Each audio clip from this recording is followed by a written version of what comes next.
Blessings in the name of the Lord Jesus. Welcome to Paraclete TV, making disciples through the power of the Holy Spirit. Our intended learning outcome or learning objectives. At the end of the lesson, 100% of the students with 100% level of proficiency will be able, 1, to discuss affective domains, and 2, to formulate affective domains. So it is very obvious that in this video, you will be learning about the second domain of learning.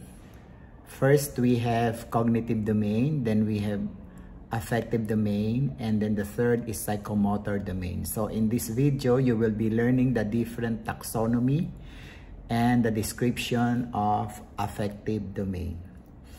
So you are now seeing in this video the different emoji that expresses different feelings or emotions. Will you give and choose one and give me the emotion of the emoji that you have chosen?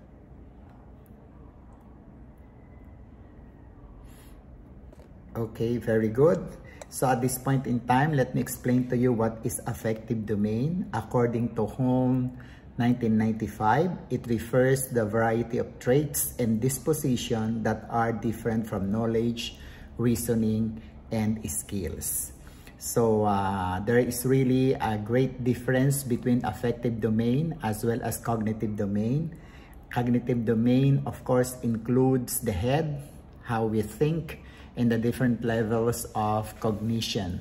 While in here, affect domain is more of the heart, the feelings, as well as our emotions are at stake when we deal with affective domain. We have different traits and dispositions, and we will be discussing this one by one as we go on. Affective domain means the emotions or feelings that one has towards someone or something. So that's right. And there are advantages of having positive affective domains. So when there are, of course, positive affective domains, there are negative affective domains. It is our responsibility that the affective traits of our students must be positive. And if they have positive affective domains, these are now the advantages. 1, if they have affective traits that are positive, it will of course lead them towards effective learning. Whatever the teacher will teach them, they will really have a higher rate of learning about the lesson or about the subject matter that is discussed by the teacher. Second, when the student has positive affective traits, he will be involved and become a productive member of the society. So in the educational community, because he is very cooperative and he has that positive affective traits, he will not be a problem by the teacher, especially when there is an activity or even group activity that is being performed in the class. It will also prepare the student for occupational and vocational satisfaction and productivity because he is trained of having the positive affective traits within the classroom. When he goes out of the classroom, even at home, or during the time that he is in the workplace, he will be carrying that positive affective traits, and he will be, of course, productive. And people around him, especially his fellow workers or even the boss, will of course be satisfied with this performance because of these positive affective traits. He will also maximize the motivation to learn at present and in the future.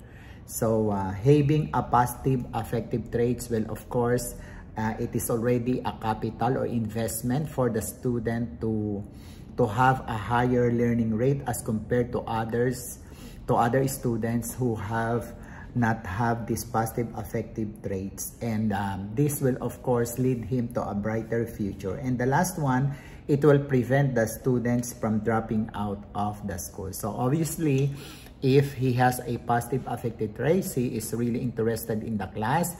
He is always enjoying every activity and every performance that is set before him. Because of these positive affective traits, he will be able to perform and not to be considered as one in the list of the dropouts. These are now the traits, some of the traits and the descriptions that you have to learn with respect to affective traits. Number 1, attitudes. What are attitudes? Attitudes are predispositions to respond favorably or unfavorably to the specific situations, concepts, objects, or persons. So when we say attitude, it is your decision to agree or not to agree, to favor or not to favor whenever there is circumstances, whenever there are circumstances that you are into. Say for example, in the class there is a group activity, so your attitude will decide if you're going to cooperate or not to cooperate with the other members of the group in a group activity. Attitude also includes a cognitive component describing worth or value, and behavioral component, a desire to engage in a particular actions. Of course, whatever action that the students will act, it is based upon the cognitive input that he has, the things that his parents has told him, or the values that the teacher has already taught him will be the foundation of his action, if he will have a positive attitude or negative attitude. The second trait is called interests. And what are interests? These are now the personal preferences for certain kinds of activities. It is really true that when we are facing our students in the class, and because there are too many, say for example, there are about 30 students in the class, of course there are 30 different interests. There are those who will be called interpersonal learners. There are some that are special learners. There are some that are good in English. There are some that are good in mathematics. There are those who will be enjoying to be working with others in a group, but there are those that are interpersonal and they love to work alone. Next, values. Values are important worth or usefulness of modes. So when we speak about values, the values of our students differ from each other. There are those students who value education. There are those who value sports. There are those who value the family. Those that are not in a very functional family, they will not be able to have an appreciation of what family is. Next, trait, opinions. Opinions are beliefs about specific occurrences and situations. Because of the cultural background of each individual, or maybe the kind of family they are in, they of course have different opinions, especially when they have when our students come from different religions, or they have superstitious beliefs in the house. Of course, this will really dictate what opinions they will give when there is an issue, or when there is a subject matter to discuss in the class. Then number 5 trait about affective domain, we have preferences. Preferences now is a desire to select one object over another. Of course, it also depends upon the values that the student that a student has. Of course, his preferences will be dependent upon his cultural background. His preferences is dependent upon what he has learned from the class, or what his parents have told him. Next is about motivation. So motivation is a desire and willingness to be engaged in behavior. It includes the intensity of involvement. you will see that in a classroom, not all students are motivated to study.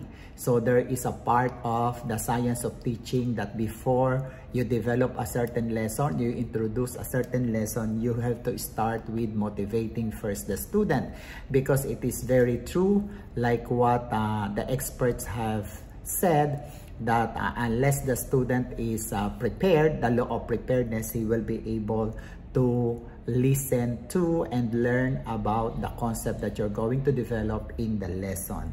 So it is really a task of the teacher to motivate the students to learn, so that there will be an increase of learning. Number 7, there is also the so-called academic self-concept.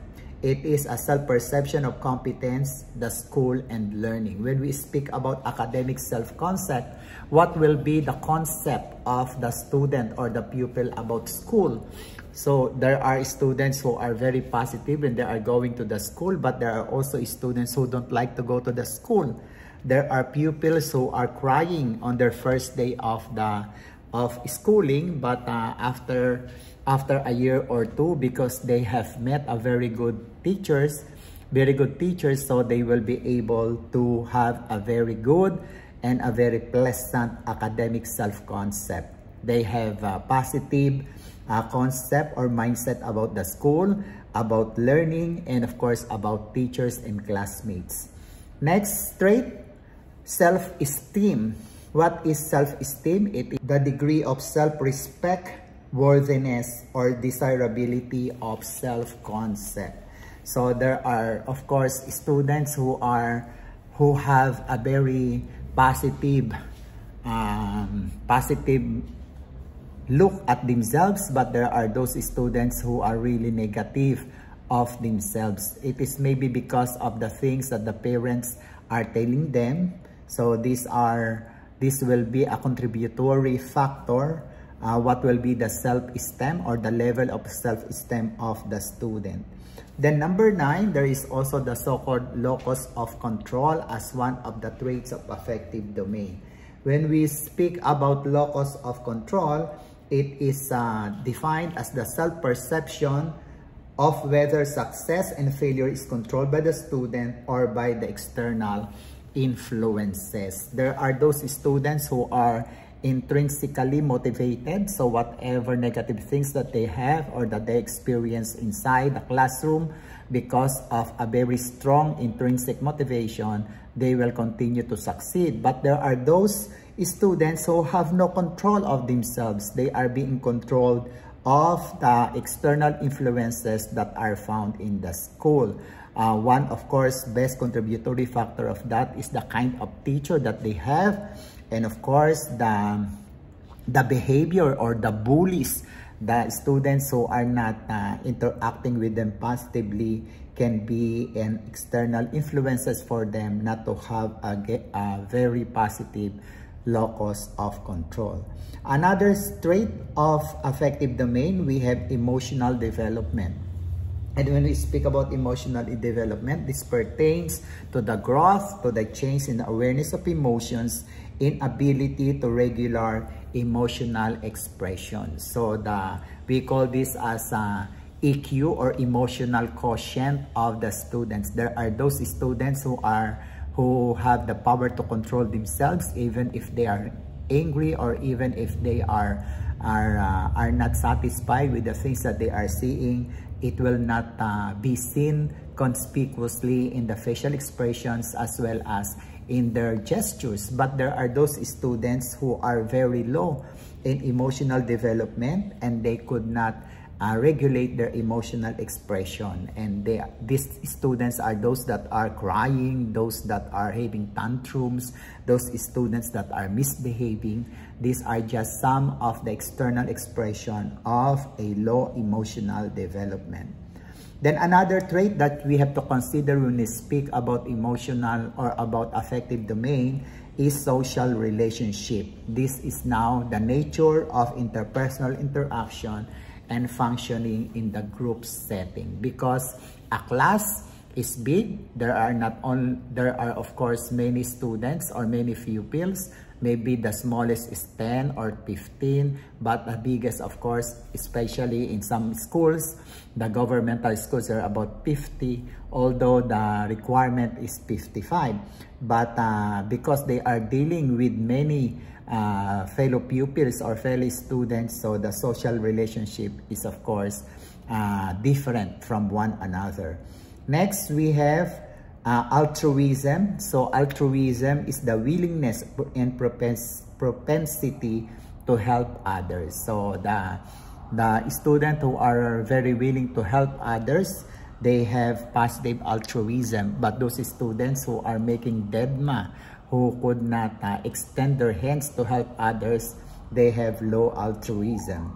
Then next trait, we have also the so-called moral development.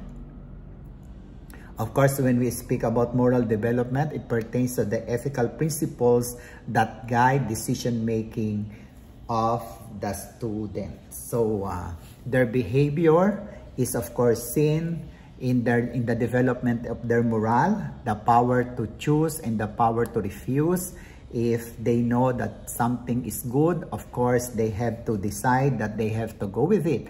But when they discern that the thing is not good, of course, they must, negate or refuse the said thing. So when we speak about moral development, there are, of course, many factors to consider in this trait. And the last trait that we have to consider in affective domain, the classroom development. And it is the nature of feeling, the tones and interpersonal relationship in the class.